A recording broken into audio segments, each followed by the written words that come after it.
Assalamualaikum warahmatullahi wabarakatuh. Nah, pada kesempatan kali ini saya akan bahas tentang bagaimana cara membaca sebuah program Pascal ya. Jadi pada seri KSN komputer ini salah satunya adalah soalnya itu adalah kita harus bisa menerjemahkan hasil dari sebuah program Pascal gitu ya. Hasilnya seperti apa. Nah, kita akan lihat beberapa contoh akan saya bahas ya, dari yang termudah sampai yang agak-agak susah gitu ya, yang tersulit. Nah, dan berbagai bentuk ya, salah satunya adalah bentuk array gitu, dan berikutnya juga bentuk function gitu ya. Nah, sekarang kita lihat, kita mulai dari nomor 1 ya. Nah, pada nomor 1 ini ada sebuah potongan program ya, potongan program. Jadi kalau kita lihat ini sebenarnya kalau secara analitik kita juga bisa melihat atau bisa membaca, menjawab sendiri ya. Nah, kita lihat di sini ada if, then, dan sebagainya ya. Nanti saya coba terjemahkan kalau saya baca lagi program Pascal tersebut agak panjang. Berarti di sini ada sebuah tampilan Pascal ya, Pascalan ini. Jadi ketika ada X lebih besar dari Y, maka lakukanlah perintah berikutnya. Nah, perintah berikutnya akan tergantung gitu ya, tergantung Z-nya lebih besar dari X. Nah, maka akan menghasilkan T-nya sama dengan Z dan sebagainya. Tapi kalau misalkan selain dari itu, maka T-nya sama dengan X dan sebagainya. Nah, jadi di sini ada if dan else ya. Jadi saya akan coba terjemahkan program tersebut adalah sebagai berikut ya. Jadi nanti kita punya tampilan ya, tampilannya X, Y, sama Z ya. Ada inputnya itu X, Z, dan X, Y, dan Z ya. Tapi si program itu saya coba terjemahkan seperti ini.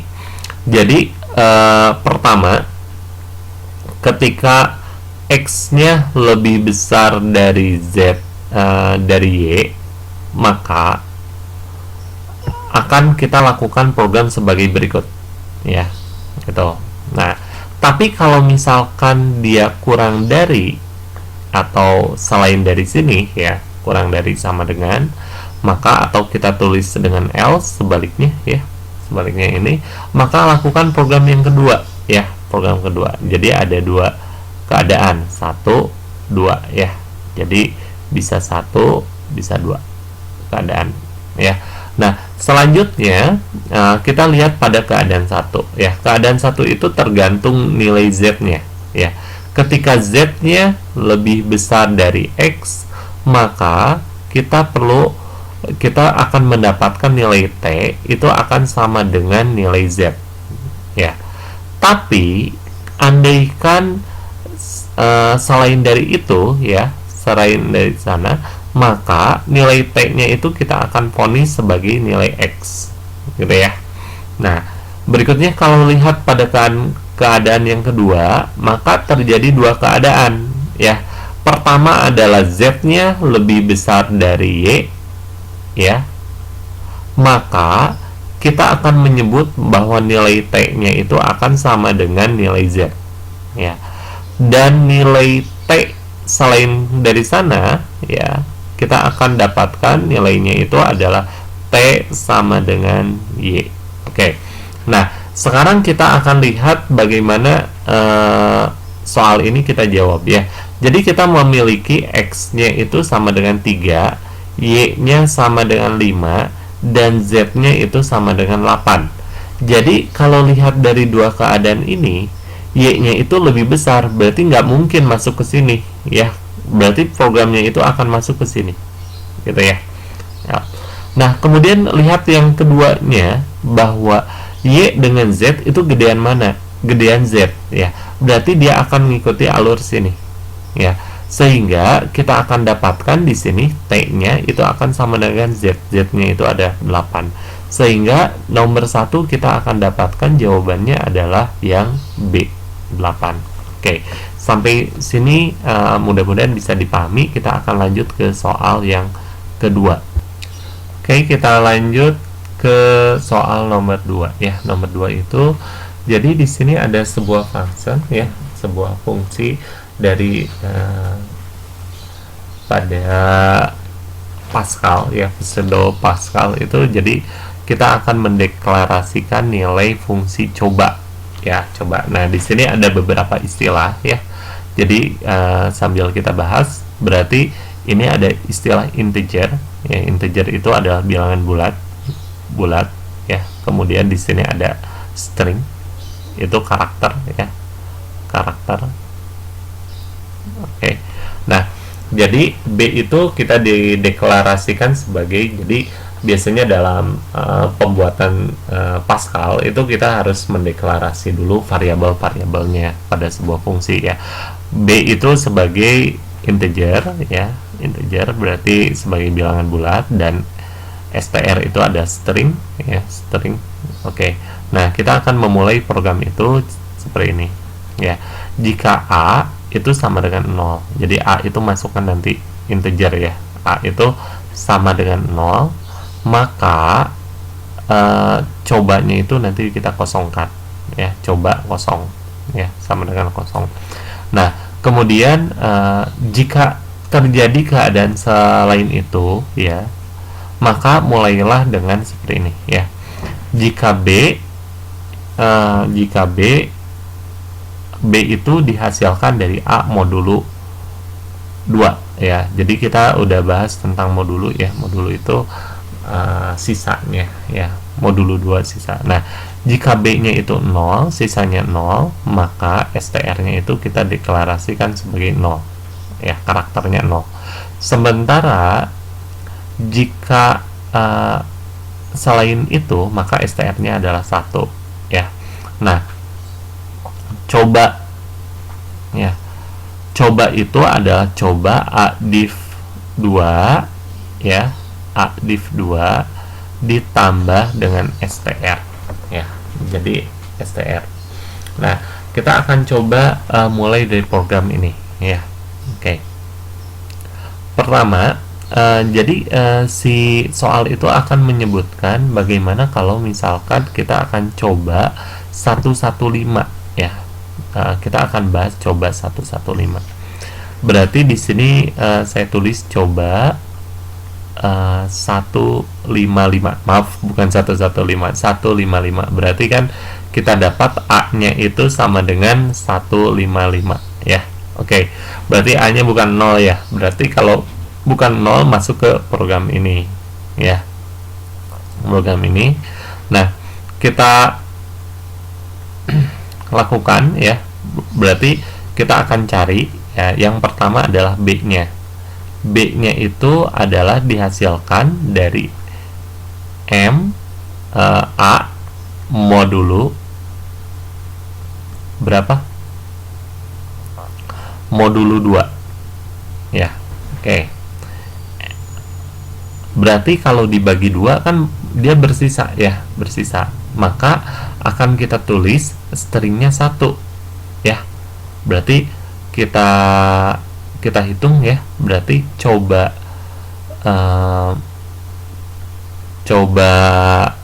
berapa? Coba 11. Jadi kalau misalkan coba 115 ya. Oke, jadi misalkan ya tadi itu kalau B itu sama dengan 115 mod 2, berarti stringnya itu akan 1 gitu ya, karena dia masuk ke sisanya itu B-nya 0 ya, nggak 0 berarti 1 ya. Nah, jadi kita bisa langsung nanti menerjemahkan programnya ya, bahwa coba adalah coba hasil pembagian A div 2 ya, nanti bagaimana hasilnya, kemudian ditambah dengan string ya, dan lakukan string. Nah, di sini ada string itu penambahan string itu berarti nanti penambahan karakternya, ditempelkan karakternya. Contoh misalkan seperti ini ya. Kita langsung bahas bahwa coba 155 itu bisa kita terjemahkan sebagai coba. Oke. 155 dibagi 2 itu dapat berapa? berarti dapat 77 ya. Nah, dia bersisa nggak? Bersisa ya, 77 itu bersisa ya. Jadi bersisanya bersisa jadi kalau bersisa kita tulis 1 ya. Oke. Nah, kita cek lagi bahwa coba 77 ya. Coba 77 itu bisa kita peroleh dari apa gitu ya. Jadi coba 77 ya. Ini saya tulis 155 dulu, sama dengan coba 77 itu kan berarti 77 kalau dibagi 2 itu sama aja dengan coba berapa? 38, tapi stringnya tambah 1 gitu ya. Gitu. Berarti di sini plus satunya masih sini ya. Kita tulis seperti ini ya. Karena di sini ada tanda string gitu ya. Nah, berarti stringnya 1 ya. Berarti kita tulis lagi. Berikutnya adalah coba 38 itu bisa ditulis jadi coba 19 ya ditambah dengan stringnya itu berarti 0 ya, karena 38 dibagi 2 itu sisanya 0 ya. Berarti nah, yang string ini terjadi penambahan string ya. Penambahan string itu penambahan karakter, nanti kalau di Pascal itu nanti ditempelkan ya. Berarti 11 ya. Nah, kemudian kita lanjutkan ya. Berarti coba berikutnya adalah coba 9 ya, 9. Coba 9. Kemudian dia sisanya apa? Sisanya 1 ya. Berarti masih bersisa, berarti kita tulis. Nah, di sini string yang ini kita tempelkan ya. Ditambahkan, berarti seperti ini ya. Kemudian kita lanjutkan coba berapa? Coba 4 ya. Karena 9 bagi 2 itu 4 ya. Stringnya adalah 1, berarti di sini kita tulis 1011 ya. Kita lanjutkan lagi, berarti coba berapa? Coba 4, berarti coba 2 ya. Berarti di sini 0.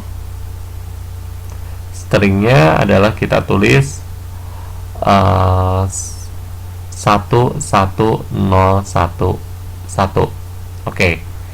Kemudian setelah ini coba berapa? Berarti coba 1 ya. Coba 1, berarti di sini adalah sisanya adalah 0 ya. Ditambah 0 1 1 0 1 1. Oke. Nah, kemudian kalau kita lanjutkan lagi, berarti nanti 1 itu kalau dibagi dengan 2 hasilnya apa gitu ya. Hasilnya 0 ya, cobanya 0. Nah, berarti di sini 1 ya. Kemudian di sini jadi 0 1 1 0, 0-nya jadi 2 ya. 0 depannya itu 2, 0 0 1 1 0 1 1 selesai. Nah, berikutnya coba 0 berarti stringnya habis ya. Coba 0, kita lihat di program ini, kalau B-nya 0 maka stringnya kalau B-nya 0 maka di sini, kalau A-nya 0 maka di sini habis ya. Berarti ya, jadi kita dapatkan di sini hasilnya adalah yang terakhir adalah 1 0 0 1 1 0 1 1. Oke. Nah, berarti jawaban dari coba 115 adalah seperti itu ya.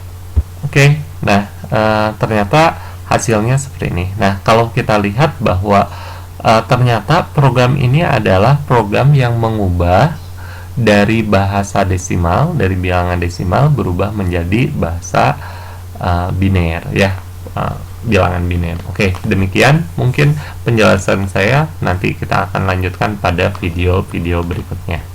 Terima kasih.